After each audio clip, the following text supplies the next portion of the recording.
Добро вечер, почнува терминот за дебата на Канал 5, но за жал вечерва дебатата ќе изостане заради тоа што, ако може да видите, ова столче до мене е празно. Оној што требаше да седи точно знае колку мина треба да седнат на ова столче, но сите не сака да дојдат, не знам зошто, не знам дали заради мојот вечерашен гостин, тоа е Филип Петровски. Филип, добро вечер. И веднаш да почнеме дебата ќе немаме, но затоа мислам дека ќе имаме добар разговор заради тоа што ти беше дел и од се она што ни се случува денеска, беше дел во минатото. Да почнеме со ред. Безбедносната состојба, она што се случуваше во Гошинце и она што се случува во Танушевци. Ти беше дел од безбедносните сили на Македонија, дел од полициските доброволци во Тетовско. Да. Во 2001. Во 2001. Те подсетува ли, ти се враќат ли спомените со се ова што го гледаш? Исто е.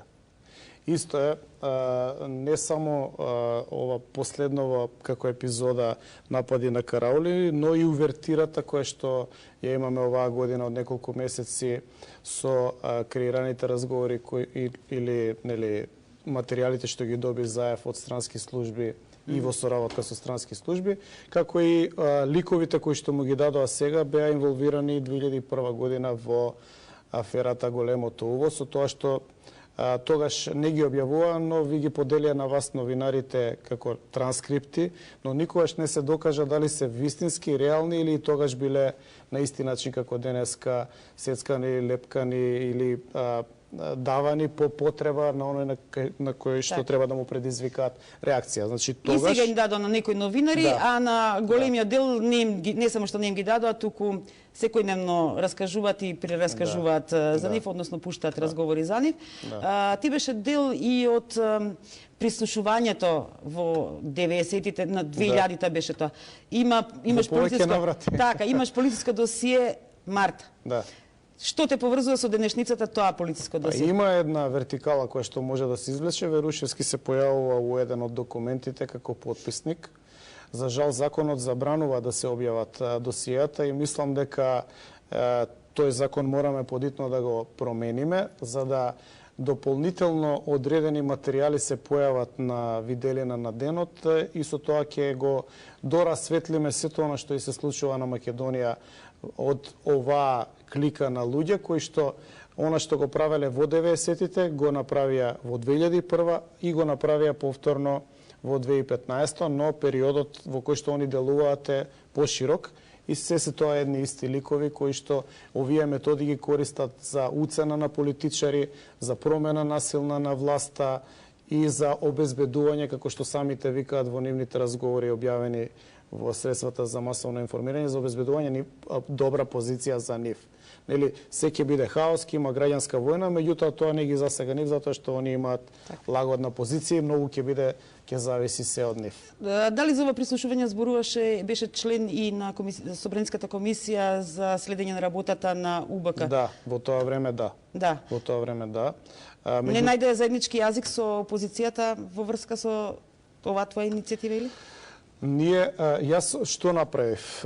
Историски финишираше минатата година тој процес. 2001 година поднесов едно поголемо досие на документи на следење, не само прислушување, туку следење и оперативна обработка на ВМРО ДПМН. Тоа го поднесов во Комисијата за човекови права и слободи во Собранието и целиот материјал беше процесуиран и таа комисија заклучи дека се злоупотребени институциите, односно тајните служби во тоа време и дека и тука се појавува името Верушевски повторно. Не можам да зборам, бидејќи добар дел од тие документи се со државна тајна, треба законски да се направи ослободување за да ги извадиме на виделина. Но многу интересен случај, ако дозволите. Донесена е заклучок од комисијата, меѓутоа никогаш не е поставено на пленарна седница и се случи едно мистериозно исчезнување на тие документи. Имено, откако ќе заврши секој состав на Собранието должно да ги достави документите до Државниот архив на чување, бидејќи тие стануваат дел од историјата на државата.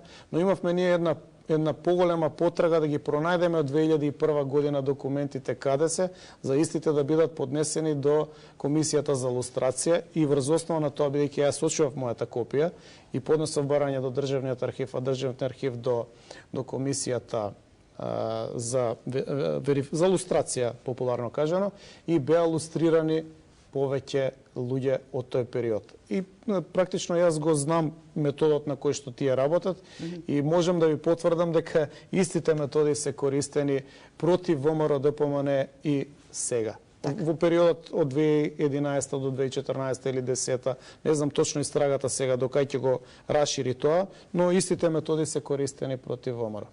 Со сегашноста тебе те поврзуваат и студентските протести. Ти беше дел од едно време кога имаше 97-та студентски протести, но студентите тоаш излегоа против изучувањето на албанскиот јазик на педагошкиот факултет. И тогаш со денови, бевте пред собранието, со месеци, да не речем, бевте пред собранието. Да. Од оваа перспектива, како ги гледаш сегашните студентски протести, односно средношколските и студентските пленуми? Има разлика. Знаете што, јас со симпатија гледам на тоа младите да искажуваат своји ставови, да имаат и своји политички ставови, да се борат за своите политички ставови, понатака да се едуцираат и да се оформат како политички личности, после факултетите они може и да ја водат државата. Нема ништо спорно во тоа. Но не ми е јасно да се протестира за да не се учи. Различно е она што беше во 97-та година, затоа што ние предупредивме како генерација дека она што го направи господинот Бранко Црвенковски во системот на образование не е нешто што е конечна отстапка, но дека ќе доведе до 2001, односно дека ќе доведе до понатамошни отстапки и за жал ние имавме војна во 2001, која што нели беше прогласена како војна за права, а сите знаеме дека војната беше за освојување на територии. Така што ние како интелигенција од 90-тите предупредивме што ја чека Македонија. За жал, не бевме сватени, а од истите ликови што денеска ги водат Соросовите медиуми, бевме прогласени за фашисти. Мене господинот Геровски ме прогласи за фашист. За фашист ме прогласи и господинот Милшин во колумна, а и овој што го води Окно, господинот Гелевски, исто ме прогласи за фашист. Сега ја не би можел дечкиве што протестираат, ниту сакам да ги етикетирам, меѓутоа не можам да сватам да не сакат да учат. Не можете вие без научен апарат во главата, без математика, основни операции во животот да водите. Ама еве математиката сега не е изборен предмет. Јас со тоа не се сложувам, меѓутоа во ред еве они притискаат и некаков попуст се направи кон нив. Сега продолжуваат.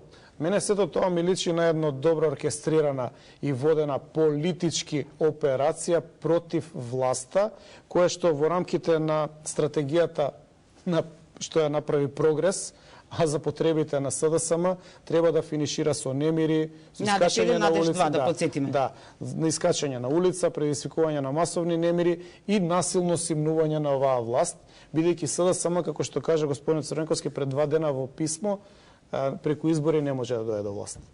И тоа е вистина. Така. Како ги оценувате настапите на Заев? Дали ова сопуштањето на прислушувани разговори може да резултира со негово доаѓање на власт?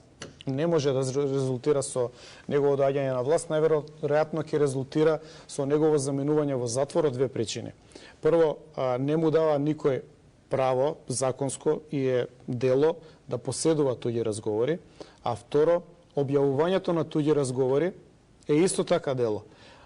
Со тоа што ние добро знаеме дека тие разговори, најголемиот дел не се автентични, туку се алтерирани и ставани во контекст кој што на него му одговара. Вие земете оној Тачи и Љупчо Георгиевски, нешто не му влегува во концепцијата каде што мислеше да ги вклучи како опозиционери во тој пленумски фронт. Тој веднаш им се закани, добро, сега ние ќе почнеме и за вас да пуштаме разговори. Значи, он се става во позиција на врховен субјект, на Господ, надвор од правниот систем и веројатно затоа сега инсистираат на политичка разрешница. Затоа што они сметаат дека со тие разговори ќе дојде до немири и ќе себе само инсталираат на власт. Сега веќе правниот систем полека се заклучува, се затвара во се помала рамка просторот и веќе ги фаќа паника и затоа мислам дека ќе ескалираат работите водени директно од Заев, а он е свесен за тоа. Да. Имате и меѓународно искуство, бевте генерален конзул на Македонија во Њујорк и магистарска диплома по меѓународно. Докторска. Да. Тогаш ќе ве прашам, како ја толкувате пораката вчера што му ја упати господинот Јоханес Хан, односно представниците од Европската комисија, односно европарламентарците, дека мора опозицијата да се врати во собранието и мора да има политичка и правна разрешница на целиот овој случај, не еднаш, не знам колку пати. Па тоа не е прва порака, сите пораки поред се такви, но... Што значи за еден политичар да игнорира вакви пораки кои што доаѓаат од Брисел, а се надева дека еден ден ќе стане премиер? Гледайте, они имаат друга концепција, друг план како да дојдат на власт. Планот е да има меѓународни олеснувачи од типот на ФЕЙТ, од типот на гаранторите на Охридскиот рамковен договор, Пердју, Леотар, кои што директно ќе наложуваат како да се води процесот, што значи да се извлече власта, моќта на државата надвор од институциите на системот и да се предаде на странци. Они цело време велат, ние сакаме странците да дојдат овде да ни ја решат кризата. А они им викаат, дали во Европски парламент, дали при посетите во Македонија, дали која им се обраќа директно на нив, дека они мора да се вратат во рамките на системот да дискутираат, што значи да влезат во парламент и да има правна разрешница. А правна разрешница е истрага и судење. Не ли е тоа политичко самоубиство? Да не се почитува она што ви го вели Западот, а од друга страна од Западот бараат мониторинг на целиот процес, било да е на правниот, било на политичкиот процес. Гледайте, јас сум склон повеќе да се подпирам на домашниот правен систем. Време е да престанеме ние по секоја цена да гледаме што некој од надвор ќе ни каже. Самото насочување на Македонија кон надвор создава чувство дека Македонија не е дорасната и здрава и зрела држава. Ја не знам како може една партија да сака цело време некој од надвор да ги решава работите и да ја инсталира на власт, како што впрочем и 2001 ја инсталираше на власт. Практично верувам дека тоа им се чини на нив како полесен модел, ќе им се смеат на странците, ќе се дотераат убаво и сега они ќе бидат блиски, ќе се дружат и ради тоа сега странците ќе им кажат да се вратат назад. Меѓутоа, знаете што? Имаме здрава ситуација, чиста ситуација, 500.000 гласа со 200.000 гласа разлика. Нема како странците да ги инсталираат. И сега веќе поради ова ќе отидеме во хаос, односно тие ќе почнат да создаваат хаос како што го направија тоа со венецот на Борјан Јованов. И за крај на овој разговор многу накусо. Да. Очекувате ли дека може нешто да се реализира од она сценарио во 2001-та да се реализира сега во 2015? И како се тоа ќе заврши? Нема да може да се повтори од неколку причини тоа сценарио, иако тоа го сака опозицијата. Прво, Македонија е позрела за 15 години, тогаш беше 10 години независна држава, сега е 25 години. Второ, сите имаме здрава меморија што се случуваше 2001 и кои беа чекорите. И сите луѓе која беше нападната, вчера кога се објави веста дека е нападната караулата, сите кои што ме контактираат ме прашаат дали се повторува 2001. Не ме прашаат што е ова, него сите ме прашаат дали е 2001. Значи, колективната меморија на овој народ не е избришана и луѓето знаат што се случуваше во 2001 и најбитно остареа институциите на државата и стекна искуство и се спремни да одговорат на овие предизвици и нема да наседнат на сите местенки кои што со масовна хистерија преку Соросовите медиуми се обидуваат да ја наметнат неколку платени новинари. Така, и уште полошо кога некој што е лидер на партија се кара со медиумите и ги прозива. Апсолутно нелогичен потек, меѓутоа веројатно смета на тоа дека сите треба да се плашат од него. Така. Ви благодарам, Петровски, што бевте дел од дебатата и покрај тоа што немаше дебата, се надевам дека го задржавме вашето внимание. Пријатна вечер и останете со програмата на Канал 5.